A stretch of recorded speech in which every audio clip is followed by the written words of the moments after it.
Okay, it's pop quiz time. Do you agree or disagree with the following statements?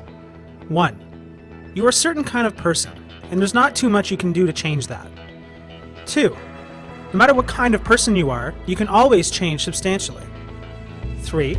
You can do things differently, but the important parts of who you are can't really be changed. 4. You can always change basic things about the kind of person you are. Did you find yourself agreeing with number 1 and number 3? Or more with number 2 and number 4? If you connected more with number 1 and number 3, you have a fixed mindset when it comes to your personality traits. You guys stick around after class, we've got some homework to do. There are other ways you can have a fixed mindset though. You might think that your intelligence is fixed, or that your athletic ability is fixed, or even your relationship skills are what they will be for the rest of your life. As Carol Dweck, the author of Mindset and professor of psychology at Stanford University, would tell us, the mindset you take on will have an enormous impact on the trajectory of your life. So if you found yourself identifying more with the growth mindset, congratulations, you're more likely to live a happy and fulfilled life. But if you find yourself identifying more with the fixed mindset, does that mean you should just throw in the towel? No, because there's good news here for you too. Because the only person who decides what mindset you adopt in your life is you. And guess who has the power to change that? In the next 10 minutes, we're going to take a journey inside the two mindsets and understand exactly how you can start building a better life by utilizing a growth mindset in everything you do. But first, the fixed mindset. There are many ways to divide the world. Benjamin Barber, an eminent sociologist, would tell you that one way is to divide it by learners and non-learners. And this is at the heart of Dweck's argument. The learners believe they have the ability to change, and set about learning what they need to do in order to make the change a reality. The non-learners, on the other hand, are quite clear about the fact that things are the way they are and that there's no sense in trying to change them. But we don't come out that way. Think about the way a baby comes into this world. Babies spend all of their waking hours designing experiments and learning about the world around them. They are curious beyond belief. They stretch their skills on a daily basis and take on some of the largest challenges in life, like learning how to walk and talk. You probably don't remember what it was like to learn these things, and that's probably a good thing. Our adult selves would probably have given up and spent the rest of our lives sitting down and not saying a word. But as children, we just did it. If we fell down, we got back up again and figured out how we'd avoid falling down the next time. And we kept learning and learning and learning until one day we were walking and talking and terrorizing the household. Then, somewhere along the way, some of us magically developed a fixed mindset. It might have been something our parents said, we'll get to that later, or some event where we learned that life was about being evaluated against some arbitrary norm. Children as young as 4 years old exhibit the behavior of somebody with a fixed mindset. Everything that happens in life from that age onwards seems to enforce the belief that things are the way they are, and that's all there is to it. We start identifying some kids as more intelligent than the other kids. Some people have athletic ability, and some don't. For the kids who were developing a fixed mindset, this was problematic. If you had a fixed mindset and were unlucky enough to get labeled as one of the gifted ones, you learned that effort was not for people who were deficient. If you were in the not-so-gifted side, you learned that effort would only lead to ridicule and embarrassment. Unfortunately for the kids with the fixed mindset, this eventually catches up with them. For them, trying their hardest and leaving themselves no excuses is the biggest fear of all. If they leave it all on the proverbial table and fail, they will be exposed as a fraud. For them, it's always better to leave themselves with the excuse that if they have just tried a little harder, or at all, they would have succeeded. The growth mindset. The children who learn the growth mindset learn to live in a very different world than their fixed mindset counterparts. Where the fixed mindset people saw a world full of judgments and fear, the growth mindset people saw a world full of wonder and things to learn. More importantly, they understand that even the most talented people that the world has ever seen had to start somewhere. Dweck tells us of a visit to a gallery to see some of the early works of Cézanne, one of her favorite artists. When she saw the exhibition, she realized something profound. Some of his work was actually quite bad. Some of it had the promise of his later work, of course, but some of it seemed like it was created by somebody else entirely. It was there that Dweck learned that it took Cézanne a lot of time to become Cézanne. Michael Jordan took a while to become Michael Jordan as well. He was famously cut from his high school basketball team, and for many high school basketball players around the world, this would have signaled the end of their basketball careers. After all, if you can't make your high school team, How are you ever going to make it to the NBA? However, Jordan took this as a sign that he just needed to work harder than anybody else in the world. So that's what he did. Over the span of 6 short years, he went from not making his high school team to gracing the cover of Sports Illustrated with a caption, "A Star is Born."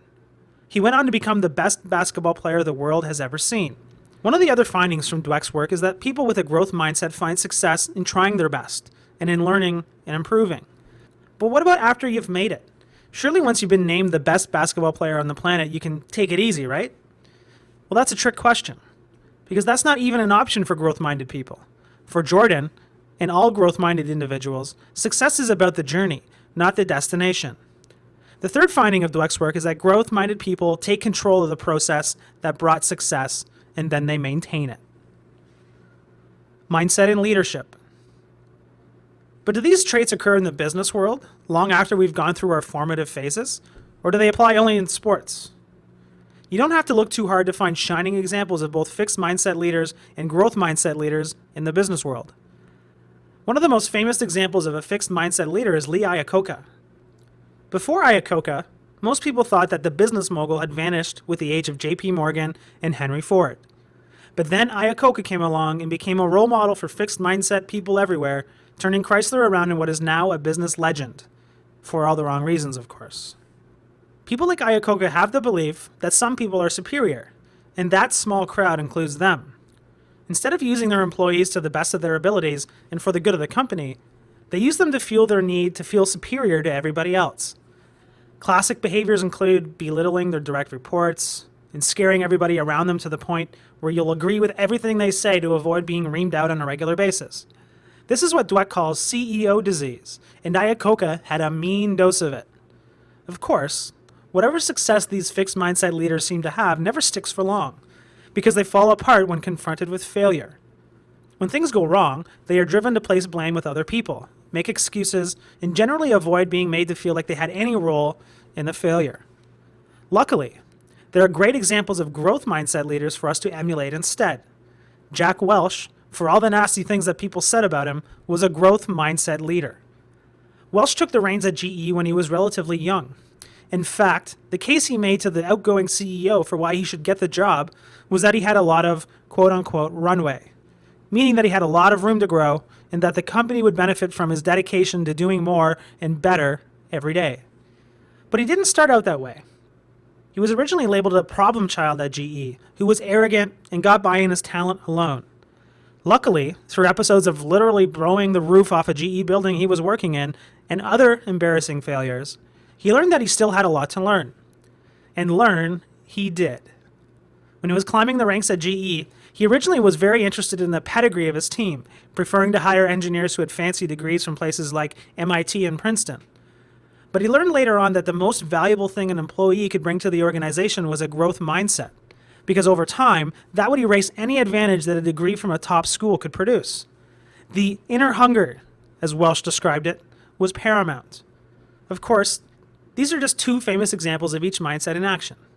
But if you look around at the people who create enduring success for themselves and their businesses, they are much more likely to have a growth mindset. Dealing with the mindsets. By now, it should be clear to you that in order for you to succeed, you should adopt the growth mindset. But how do you deal with other people and get the best from them, regardless of the mindset that they currently have? We would be wise to take some lessons from John Wooden, one of the most celebrated sports coaches of all time. UCLA won 10 national championships under his tutelage in a 12-year span. However, he didn't inherit a basketball program that was destined for greatness. In fact, when he arrived on campus, the team was picked by most to finish dead last in the standings. Coach Wooden took a novel approach. He didn't demand perfection. He didn't even demand that they win every game. What he did demand, however, was a full effort each and every time his players took to the court, whether it was in a game or a practice. And he demanded that they treat each of those games and practices as a learning opportunity. Most coaches, if they find their players not putting in a full effort at practice, would have lined them up and made them run sprints. But not Wooden. He walked off, turned off the lights, and told his team to go home. They had lost their opportunity to learn and grow that day. You can bet that he only had to do that a handful of times in order to get the intended effect. A Division I basketball team is, for the most part, filled with determined individuals eager to grow and learn because they want a career in the NBA. But what if you encounter people who have no desire to change and insist that the world around them should change? This is a tricky situation to find yourself in. However, there are things that you can do to help create change. The most powerful thing you can do in this situation is always ask what a person is learning. If they are your direct reports at work, don't focus on the success or failure of their work directly, but focus on what they learned through the experience. Fixed mindset people have trouble thinking this way because to them, that's not what it's about. It's about winning and losing, looking good and not looking good. However, you should make it clear to them that the only way they're going to achieve the success they're looking for is by learning. Of course, this takes more time and effort on your part. You can't focus only on the numbers and results. You have to focus on the process and how they get there. It's hard work, but to have a team full of growth mindset people is the only way to achieve long-term success. So in conclusion, there are two mindsets you can have in this world, and the one you choose will make all the difference. As you go off into your day now, ask yourself the question, which one do I choose?